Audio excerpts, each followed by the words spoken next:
Caitlin Clark says Nafisa Collier made valid points. WNBA Commissioner Engelbert hasn't contacted her. Caitlin Clark says she hasn't spoken to WNBA Commissioner Cathy Engelbert this week. Article content. But she is ready to add her name to the growing list of players criticizing the league's leadership.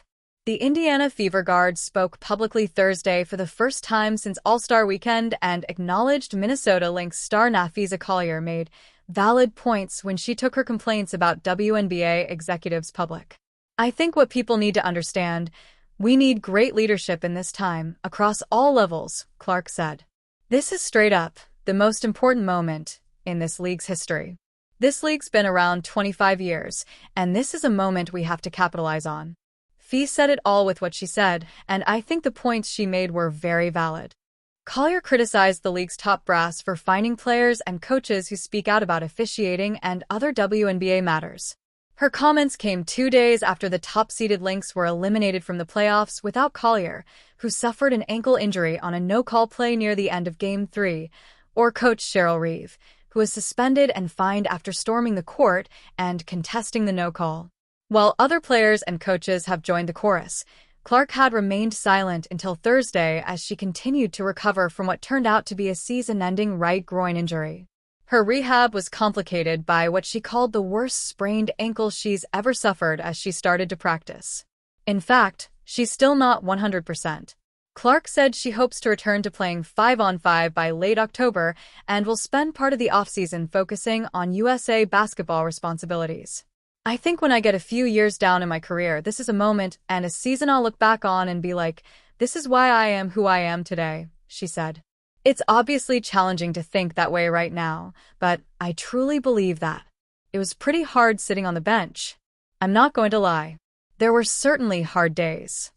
On Tuesday, Collier also recounted a private conversation she said she had with Engelbert in February. Collier said the commissioner told her Clark and other players should be on their knees in gratitude for the platform the league has given them. Collier said the commissioner singled out Clark's endorsement deals, saying she wouldn't have them if not for the WNBA. Article content.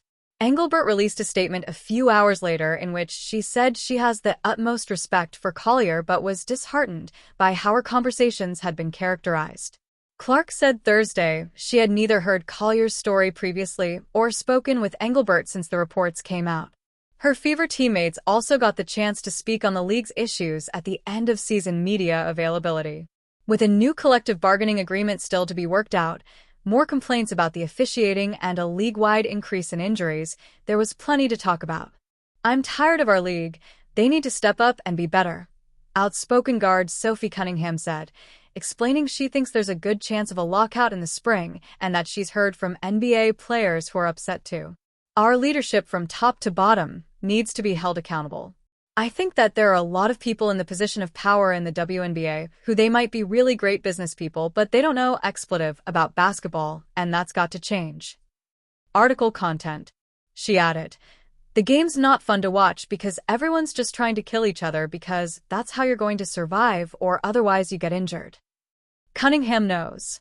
She and Clark were 2 of 4 Fever players who went down with season-ending injuries this season and then watched their teammates win their first playoff series in a decade before pushing second-seeded Las Vegas to a 5th and final game and then into overtime without their other 2 All-Stars, center Aaliyah Boston and guard Kelsey Mitchell.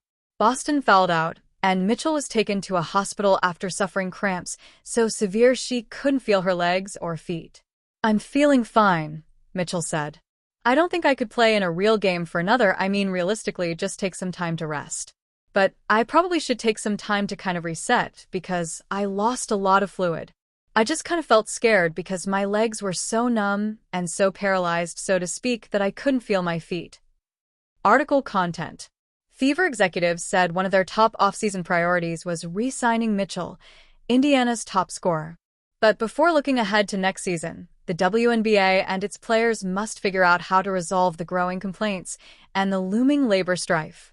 We are in the biggest moment in WNBA history. There's no denying that. Everybody knows that everybody that's in a place of power has a true responsibility. Even myself, We have a responsibility to make sure this game is in a great place going forward with the CBA and, caring for players and building this league to make sure it's in a great spot for many years to come.